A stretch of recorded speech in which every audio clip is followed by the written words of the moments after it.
Da congregação da Leste-Oeste, irmãos. Glória a Deus.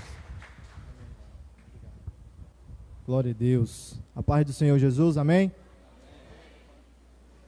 Antes de vir pregar, eu vim adorar também o nome do Senhor Jesus. E que glória, que unção, que presença do Senhor Jesus nessa casa. Se você está feliz, abra sua Bíblia. A Bíblia é o livro da alegria. Abra comigo no livro de Atos dos Apóstolos, capítulo de número 6. Enquanto os irmãos procuram, eu quero só agradecer a Deus por mais uma oportunidade que Ele me concede de pregar a sua palavra, de estar diante da igreja, de falar do seu evangelho. E eu quero dizer que hoje Deus tem coisas novas a fazer nesse lugar. Amém? Quantos estão aqui dispostos a experimentarem coisas novas que vêm do alto? Coisas novas que vêm do alto. Hoje bateu uma saudade dos tempos antigos, onde eu assisti os cultos dos velhos, que a gente chama de velho, dos nossos avós, onde o culto, no hino da harpa, o Espírito Santo descia e o culto não continuava. A glória descia, o movimento pegava. Bateu saudade daqueles tempos, quando eu era criança. Bateu saudade daqueles cultos que começavam, mas não terminavam. E hoje eu quero experimentar um pouco do que os antigos experimentaram. Hoje eu vim adorar, hoje eu estou aberto para sentir a presença do Senhor Jesus. Se você está fechado, aos poucos vá se abrindo. Mas se você já está aberto para receber o Espírito Santo, levante uma de suas mãos e adore ao Senhor Jesus nesse lugar. Não existe nenhuma barreira que resista à adoração da igreja. Então deixa de ser besta e comece a glorificar ao Senhor. Comece a adorar ao Senhor. Nós não viemos aqui passear nem brincar. Viemos ver os céus abertos e a glória de Deus descer sobre nós. Glórias ao Senhor Jesus. Atos capítulo 6, nós vamos ler apenas 3 versículos. Os 3 primeiros, todos acharam? Ora, naqueles dias, crescendo o número dos discípulos, houve uma murmuração dos gregos contra os hebreus, porque as suas viúvas eram desprezadas no ministério diário. E os 12, convocando a multidão dos discípulos, disseram: não é razoável que nós deixemos a palavra de Deus e sirvamos as mesas. Escolhei, pois, irmãos, dentre vós, 7 homens de boa reputação, cheios do Espírito Santo e de sabedoria, aos quais constituamos sobre este importante negócio. Quantos podem dizer amém por esta palavra? Feche os seus olhos, vamos orar ao Senhor Jesus mais uma vez. Senhor Deus, Pai Todo-Poderoso, eis aqui a Tua palavra, eis aqui a Tua igreja. Com toda a humildade, Pai, nós estamos na Tua presença, porque sabemos que não há um homem sequer, uma criatura Tua digna de estar na Tua presença, mas nós não temos culpa se o Senhor nos amou primeiro, nós não temos culpa se o sangue do Cordeiro veio sobre nós, e agora nós somos feitos dignos de entrar na Tua presença, de sentir o Teu toque, de experimentar a Tua glória, e nós estamos aqui, Pai, para sentirmos algo novo, experimentarmos algo um pouco mais profundo, e eis aqui a Tua palavra. Pai, abre os céus nesta noite, abre o nosso intelecto, que venhamos ser impactados pelo poder da Tua palavra, e que do começo ao final, a glória seja Tua, a honra seja Tua, o louvor seja Teu, em nome de Jesus. E se essa juventude concorda com essa oração, senta dando glórias a Deus. Queridos, jovens do Senhor Jesus, meu nome é Jefferson, eu também sou jovem como vocês, tenho 21 anos, eu vim aqui com a minha esposa Eduarda, e eu estou muito feliz de estar na presença do Senhor, e me sinto em 2 caminhos. Primeiro, muito desafiado. Estar diante da igreja, estar diante do povo que vai morar no céu, não é para qualquer um, não é brincadeira, não é um passeio. Mas também, por outro lado, me sinto feliz, me sinto honrado de poder estar diante da noiva do Cordeiro e ministrar algo tão sério, que é a palavra de Deus. É por isso que no começo eu disse que nós não viemos aqui brincar, passear, sabe, ver, reencontrar alguém. Nós viemos aqui na expectativa de sentir algo, de ver algo, de sentir algo poderoso que desce do alto. E abrir a Bíblia em Atos dos Apóstolos é um desafio, mas também é um motivo de muita alegria. O livro de Atos dos Apóstolos é um livro que ainda não foi selado, repito. O livro de Atos dos Apóstolos é um livro que ainda não possui amém. O amém na Bíblia, ele significa o término, o fim. Se olharmos as cartas de Paulo, todas as cartas que Paulo escreveu no final possuía amém. Se olharmos o último livro da Bíblia, o Apocalipse, depois de todas as revelações, depois de todo o ensinamento que Deus, através de João, escreveu para nós, no final possui amém. O término, o fim da história. Por aqui acaba, aqui há um fim. Mas o livro de Atos dos Apóstolos é um livro que começou lá no século I, mas ele ainda não teve fim. Nós que estamos aqui esta noite, somos a continuação daquela igreja que o Espírito Santo fundou lá em Atos dos Apóstolos. E eu tenho uma notícia ainda mais impactante, que deve trazer mais alegria. Não é que nós estamos aqui e somos a continuação, é que essa história que se iniciou em Atos capítulo 1 nunca terá fim. A palavra de Deus diz em Daniel que a pedra veio sobre aquela estátua que foi construída e a pedra cresceu e cobriu toda a terra. Isso simboliza o reino de Cristo. Quando chegamos em Apocalipse, a Bíblia nos afirma que a igreja do Senhor Jesus reinará com Cristo pela eternidade. Então, é uma história que começou lá, mas nunca vai terminar. Eu e você iremos reinar pela eternidade. Eu e você iremos entrar no infinito da presença de Deus. Não possui amém, mas no século I a igreja foi fundada pelo Espírito, e não pense que foi fácil. Houve perseguição, e a perseguição maior foi sobre o judaísmo. O judaísmo olhava para os crentes, olhava para os cristãos e viam eles como marginais, como meros homens, além da lei, além da margem da lei. Olhavam para aqueles homens que o Espírito Santo levantou, não como homens de Deus, mas como rebeldes, mentirosos, falsos profetas. E o século de número 1 foi um século de perseguição. Nós vemos Paulo nas suas cartas falando dos judeus que entravam nas igrejas, falando heresia, tentando ensinar sobre a circuncidão. Um século de total perseguição, mas a história nos mostra que a igreja passou pelo século I. A igreja venceu as heresias, a igreja venceu as perseguições, a igreja venceu os homens maus. E século II, século III por diante, veio imperadores romanos. A igreja venceu todos os imperadores romanos. A igreja venceu todos os leões. A igreja venceu todas as covas. A igreja venceu todas as prisões. Chegamos lá no século XV, conhecido como século das trevas, o século onde a Bíblia foi arrancada, os cristãos foram queimados, os homens que pregavam o evangelho ou que tentavam pregar o evangelho eram amarrados, açoitados e decapitados em praça pública. Mas lá nos porões das cidades, lá nas vielas, lá debaixo das casas, os crentes se reuniam, a Bíblia era lida, o evangelho era pregado. A igreja, mesmo no século da escuridão, ainda brilhava, ainda estava viva. Me permita pular um pouco a reforma protestante. Chegamos no século XIX, a teologia liberal estava fundada em toda a terra. Sabe aquela história que o livro de Jó é só um conto de fadas? Sabe aquela história de que a Bíblia não é a palavra de Deus? A Bíblia apenas contém a palavra de Deus. Era Satanás de uma forma liberal, tentando distorcer o evangelho, tentando fragmentar a fé. E é no século XIX que um homem chamado William Joseph Seymour, um americano, ele olha para a Bíblia, pastores, líderes, e olha para a igreja e vê que não está combinando. Aquele homem se sente tocado pelo Espírito Santo de Deus, e ele começa a orar 5 horas por dia, pedindo algo novo, pedindo um revertimento do Espírito Santo. Ele não sentia nada. Quando ele não sentiu nada, ele começou a orar 7 horas por dia, clamando, pedindo, rogando a Deus, com alguns irmãos que eles se reuniam. A história diz que depois que eles tomaram essa decisão, todos eles foram batizados, queimados no Espírito Santo de Deus. A casa que eles se reuniam ficou pequena. Eles alugaram um galpão abandonado na rua Azusa. Conta-se a história que o culto fogo. As pessoas passavam no meio da rua, falando em línguas estranhas, batizadas no Espírito Santo, arrepiadas pelo poder da glória de Deus.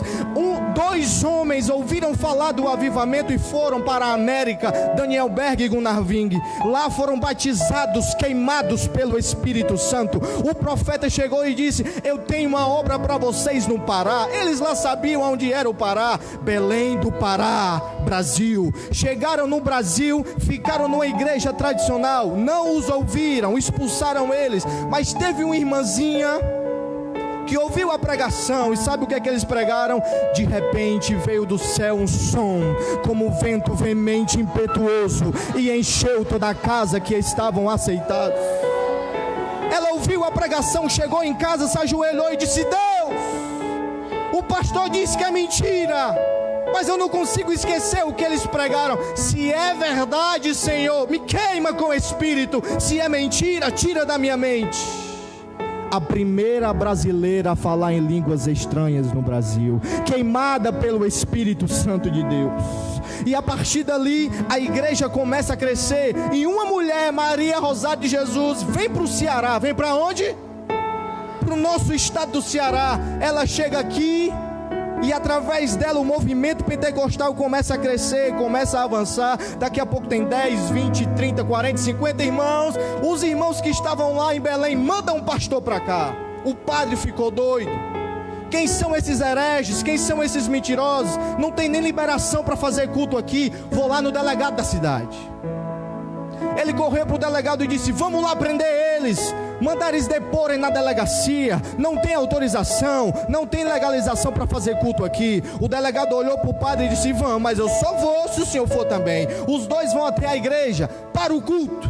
Acaba isso daí. Que negócio é esse? Que liberação vocês têm para fazer culto aqui? Vamos todo mundo para a delegacia depor. O pastor era crente. O pastor olha para o delegado e diz: tá bom, mas a gente vai, mas o culto não vai acabar. Nós vamos adorando, vamos glorificando, vamos continuar o culto no meio da rua. E lá vai o povo andando no meio da rua, aqui da igreja até a delegacia que era do outro lado da cidade. E lá vai o povo de Deus andando e glorificando ao Senhor. Lá vai o povo de Deus no meio da rua, andando até a delegacia, e não parava de adorar. Os vizinhos olharam pela janela e disseram: rapaz, esses crentes tão poderosos mesmo, fazendo o culto na rua no domingo, o padre na frente e o delegado atrás fazendo a escolta. É muita glória do Senhor Jesus.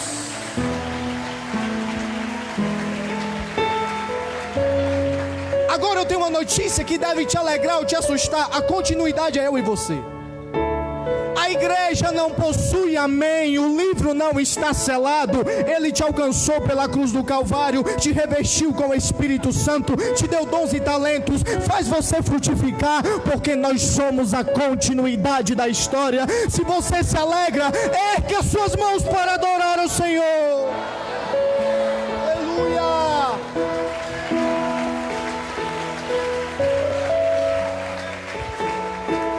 Além disso, algo interessante do livro de Atos é que tudo foi feito pelo Espírito.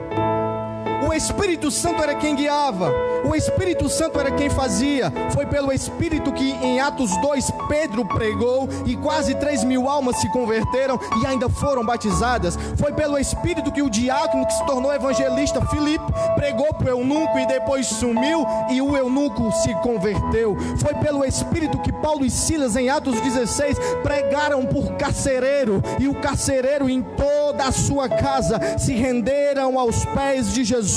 Era o Espírito que fazia em Atos, era o Espírito quem falava, era o Espírito quem se movia. Hoje nós temos atos de homens, hoje nós temos muita política, hoje nós temos muita mídia, mas lá eles tinham atos do Espírito Santo de Deus. É isso que nós precisamos: menos artistas e mais Espírito Santo, menos celebridades e mais do Espírito Santo, menos políticos e mais do Espírito Santo. Era o Espírito quem realizava tudo naquela igreja. Eu preciso explicar algo aqui. A obra de Deus, ela é dividida em 3 partes. Quantas partes?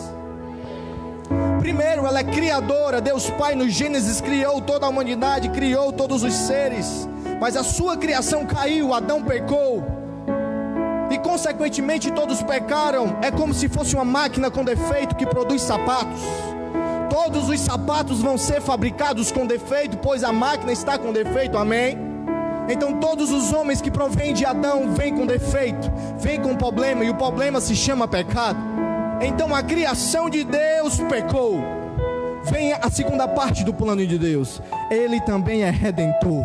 Cristo Jesus é enviado. Um menino nasceu, um filho se nos deu. Ele vem à terra e através da cruz, através do sangue derramado, através da redenção que Ele mesmo propagou na cruz, nós somos redimidos diante de Deus. E aqui vem algo muito interessante.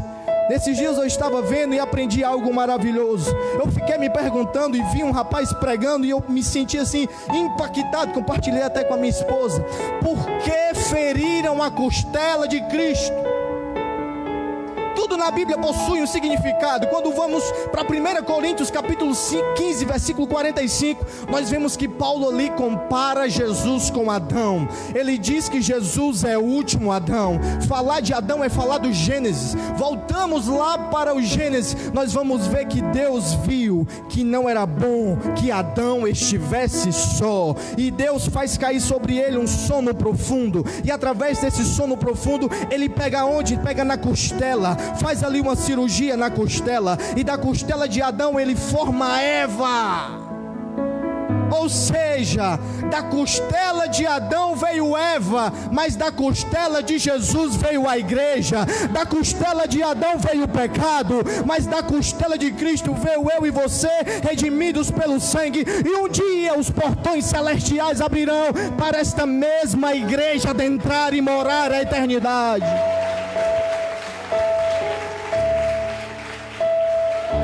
Mas não para por aí. Primeiro, ela é criadora. Segundo, ela é redentora. Mas terceiro, ela é aperfeiçoadora. Jesus disse: eu vou, mas não vos deixarei só, enviarei o Consolador. Cumprindo-se o dia de Pentecostes, o Espírito é enviado. Agora sim, a obra está completa. Somos criados por Deus, redimidos por Cristo e aperfeiçoados pelo Espírito.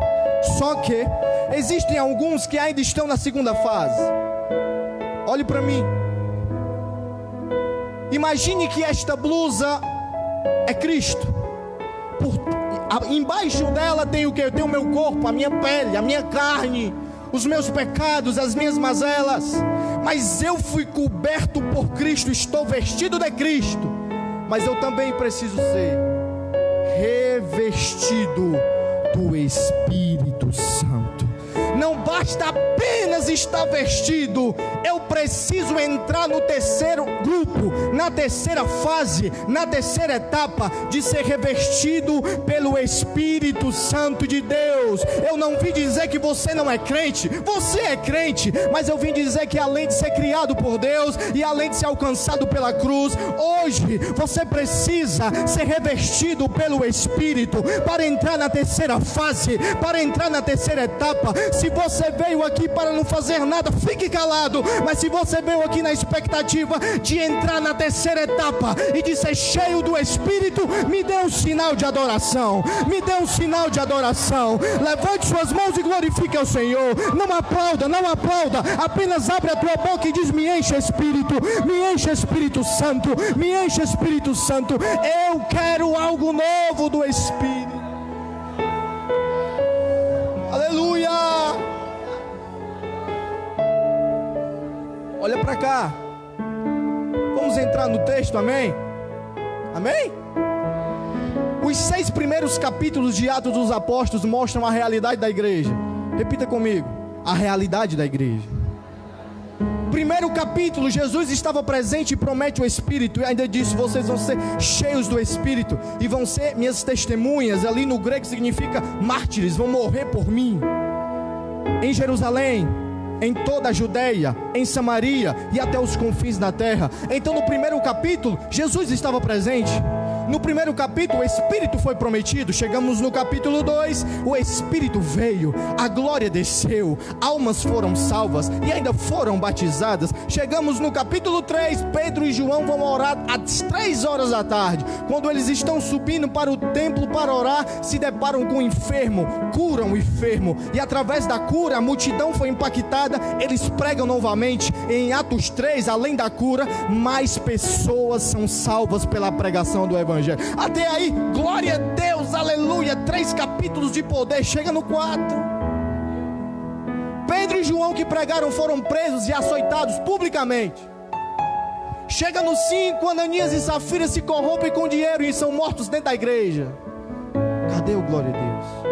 Chegamos no capítulo 6 que nós lemos, e o primeiro versículo mostra que houve um problema, houve uma murmuração por conta de algo social, porque a igreja não é só espírito, a igreja também é social. Então olha a realidade que Atos mostra para nós. 3 capítulos de glória, 3 capítulos de poder, 3 capítulos de unção, mas 3 capítulos de cárcere, de prisão, de morte, de escândalo. Esta é a realidade do Evangelho. Dia de sorriso, mas também dia de lágrima. Dia que tudo está dando certo, mas dia que está tudo errado. Dias que a glória de Deus desce, a gente sente o poder está em nós, mas dia que nós estamos frios, mornos, mortos, quase enterrados. Essa é a realidade do Evangelho. E é lindo olhar para isso e se conformar. Porque se nós formos ouvir a realidade que muitos por aí afora estão ensinando, nós entramos em uma ilusão. Não é falado mais de dor, de sofrimento, de vencer tentação, de vencer o pecado. Está tudo bem, está tudo maravilhoso. Se você fala em línguas, está tudo bem. Se você prega, está tudo bem. Não! E o outro lado da história? E as crises, e os fracassos, e os problemas? Os 6 primeiros capítulos de Atos dos Apóstolos nos mostram a realidade cruel do Evangelho. Dias de dores, mas também dias de alegrias. Mas vem algo que conforta o nosso coração, porque o Evangelho não é facilidade, mas por outro lado, ele nos dá autoridade para vencer as dificuldades. Ele não é facilidade, mas ele no momento difícil, na hora ruim, no dia mau, ele dá a você autoridade para vencer as mazelas, as dificuldades, as tentações, as provações que te cercam. Isso é o que nos alegra. Saber a realidade, mas saber que dentro da realidade ele está conosco. A viagem é perigosa, mas a chegada do outro lado é garantida em nome de Jesus.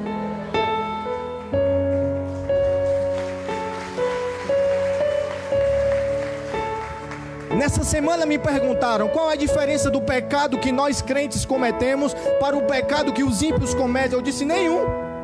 O pecado que eu cometo é pecado, o pecado que ele comete é pecado. Agora, existe uma diferença, é que ele ainda carrega o peso da condenação, mas Cristo já carregou o meu. O peso, o resultado do meu pecado, eu não carrego mais. Ele levou no madeiro. Mas os ímpios pecam e além de pecar, carregam o peso da condenação. Essa é a única e grande diferença. Você que está aqui esta noite já suportou o peso da condenação. Eu que estou aqui nesta noite já senti o peso da condenação, de olhar para frente e não ver nada, ver só o inferno, porque o homem sem Deus caminha para o inferno, anda para o inferno, as portas do inferno estão preparadas para ela. Mas houve um momento que alguém chegou do nosso lado, colocou o nosso rosto para o outro lado, e agora nós temos outro caminho a seguir, agora nós temos outra visão. Mas não dê glória. Imagine quantos ainda estão caminhando para o inferno. Imagine quantos estão caminhando para o fogo eternal. E aqui vem a missão da igreja: pegar no rosto dessas pessoas e virar para o outro lado. Pegar no rosto dessas pessoas e mostrar para eles outro caminho, outra outra ideia, outro conceito, outra verdade. E a verdade que nós temos é a mesma verdade que a igreja de Atos falou, e a mensagem era simples: Jesus cura, Jesus salva, Jesus batiza, e além de tudo, Ele ainda pode te levar para o céu. Se sinta responsável, sinta nesse momento não um carinho, não um abraço, mas sinta o peso da responsabilidade de ser alguém que tem que salvar um outro alguém, de ser um mendigo que tem que alcançar outro mendigo que ainda está perdido, que é alguém que se achou, mas tem que voltar atrás para alcançar alguém que ainda está perdido. Sinta o peso desta responsabilidade. É isso que a igreja de Atos nos ensina. E ela é uma referência porque ela valorizou muitas coisas. Repita comigo: ela valorizou muitas coisas. Eu quero ser rápido, não quero cansar os irmãos. A primeira coisa que essa igreja valorizou foi os frutos acima dos dons. Repita comigo: os frutos acima dos dons. Versículo de número 3: escolhei, pois, dentre vós 7 homens de boa reputação, antes de ser cheio do Espírito, antes de ser cheio de sabedoria, antes de falar em línguas e ser cheio de dons e talentos, tinha que ter boa reputação. A igreja de Atos valorizava os frutos acima dos dons. Atos capítulo 16, Paulo chega em 2 cidades, chamada Derbe e Listra. Quando ele chega em Listra, ele conta um jovem chamado Timóteo. Timóteo, filho de grego, filho de judia, conhecedor da lei, um jovem culto, alguém diferenciado. Mas a palavra diz em Atos 16 que o que chamou a atenção de Paulo não foi os dons e talentos que Timóteo mostrou, mas os frutos. Porque os dons mostram o que eu faço, mas os frutos mostram quem eu sou. Os dons mostram os meus talentos, mas os frutos mostram o meu caráter, a minha dignidade diante de Deus. Eu não vim nesta noite dizer que você deve parar de pedir dons. Eu vim dizer nesta noite de que adianta os teus dons se você não frutifica. Eu prego e a tua vida, eu louvo e a tua vida. A igreja de Atos era criteriosa, e hoje pregou, vai lá, louva, vai lá, está liberal. Não há mais um critério. A igreja de Atos é uma igreja referencial, porque ela não olhava para quem pregava bem, para quem louvava bem, para alguém que tinha talentos. Ela olhava para a vida, para a essência. E essência não é questão de aparência. Essência não é questão de talentos. Essência não é questão de dons. Ele mostra o que eu faço, eu estou fazendo, eu estou pregando, eu estou louvando, eu estou evangelizando, mas ele não mostra quem eu sou. Jesus afirmou que a árvore é conhecida pelos frutos os conhecereis. Então, o que eu faço, as minhas obras, os meus frutos identificam a minha verdadeira personalidade. Além disso, a igreja de Atos dos Apóstolos valorizou a palavra. Verso de número 2: não é razoável, não é bom este negócio de nós deixarmos a palavra e a oração e servirmos as mesas. Hoje nós valorizamos tudo menos a palavra. Estou caminhando para o fim. Hoje nós damos ibope para tudo menos para a palavra. Aí vem Oséias capítulo 4 verso 6, e ele quebra assim, sabe? O próprio Deus dizendo: o meu povo foi destruído por falta de conhecimento. Não foi destruído, não foi porque não tinha talento, não foi porque não foi escolhido, foi destruído por falta de conhecimento. Aí vem Isaías e nos humilha. O boi conhece o seu dono, hein? O jumento conhece o lugar onde o seu dono põe o alimento. Ele tem total conhecimento. Mas Israel não me conhece. Precisamos voltar a olhar para a palavra e entender que tudo o que temos é a palavra. Precisamos voltar à essência da igreja de Atos e entender que tudo que nós temos que mais valorizar está dentro deste livro sagrado, a palavra de Deus revelada aos homens. E a oração e o jejum, Tudo que você falar provém da palavra. É a palavra que nos ensina a orar, é a palavra que nos ensina a jejuar, é a palavra que nos ensina a interceder. Olha o zelo que estes homens tinham. Separe 7 homens, levante alguém, mas não nos deixe de orar e ler a palavra do Senhor. Tem alguém aqui nesta noite que quer voltar para a palavra do Senhor? Hoje todo mundo quer ser médico, mas aonde estão os futuros pregadores? Aqueles que sentem o queimar do Espírito Santo dentro da sua alma, que querem ser usados por Deus para anunciar o Evangelho, que valorizam a palavra do Senhor. Eu vim no lugar errado, ou aqui tem alguém que anseia ser um ministro de Deus nesta terra? Pois coma a palavra, viva a palavra, leia a palavra, ande segundo a palavra. Será que alguém está entendendo o que eu estou falando aqui nessa noite? Aleluias. Deus é soberano. Para encerrar, quando Lucas escreve o livro de Atos dos Apóstolos, aqui eu encerro para a gente orar. Na sua visão ele escreve para um homem chamado Teófilo. Eu não quero nem saber quem foi Teófilo, deixa os universitários dizer. Mas a sua visão, o seu objetivo humano era anunciar isto que ele escreveu, junto com o Evangelho de Lucas, para Teófilo. Muitos dizem que era um romano, e o objetivo dele era mostrar para o Império Romano que o Evangelho não era algo perigoso para o Império, que o Evangelho não era algo para destruir o Império, mas trazer paz, trazer salvação. Mas entenda aqui porque Deus é soberano. O objetivo de Lucas em entregar estas cartas a Teófilo era muito pequeno diante daquilo que Deus tinha preparado.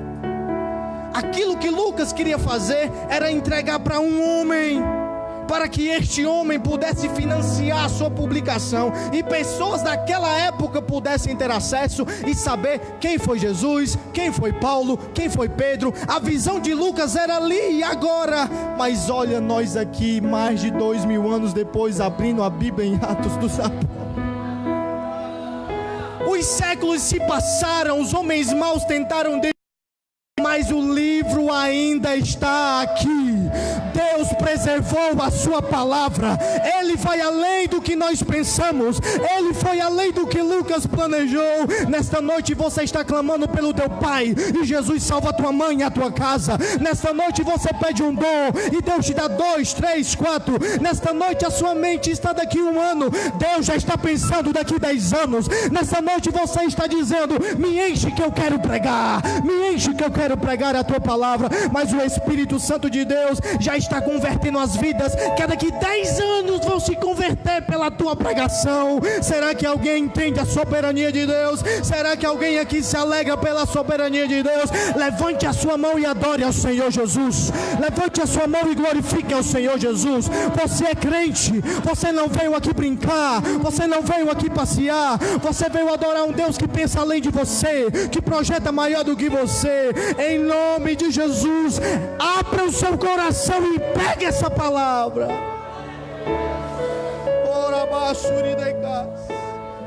Fique de pé comigo em nome de Jesus.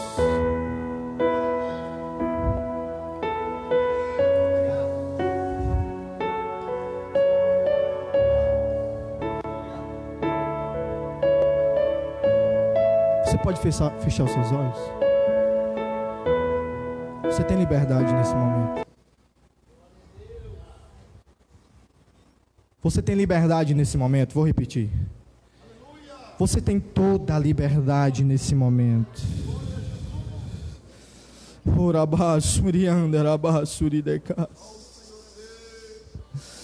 Oh Espírito Santo, estamos aqui, Pai, sedentos da tua mão, sedentos do teu Espírito. Eu quero convidar todos vocês a entrarem comigo neste momento de comunhão. Estamos em família, dê a mão para quem está do seu lado. Estamos em família, estamos em comunhão. Estamos em família, estamos em comunhão. Olhe no olho da pessoa que está do seu lado, mas olhe no olho e diga: você pensa uma coisa muito pequena diante daquilo que Deus está planejando. Repita, aquilo que Deus está planejando. Repita, aquilo que Deus está planejando é muito maior, é muito mais intenso, é muito mais profundo, é muito mais impactante do que a nossa mente pode imaginar. Você tem liberdade nesse momento, não quero te atrapalhar. Você tem liberdade nesse momento, pode abrir sua boca e orar. Você tem liberdade nesse momento, você pode glorificar ao nome do Senhor. Você pode entrar no manto do Senhor. Você pode começar a adorar o nome do Senhor. Eu estou com saudade de quando o fogo descia, a igreja era cheia e o poder era derramado. Hoje bateu saudade. Então sejamos todos cheios do Espírito Santo de Deus. Pare de falar glória a Deus, comece a falar em línguas estranhas. Pare de dizer aleluia e comece a falar a língua do alto. Mas eu não sou batizado. Seja batizado agora no nome de Jesus. Abre a tua boca. Vamos subir dando glória sem parar. Os irmãos aqui podem adorar. Os irmãos aqui também podem adorar. A igreja pode glorificar. Você é livre. Nós somos livres. O Espírito foi derramado. Seja revestido agora.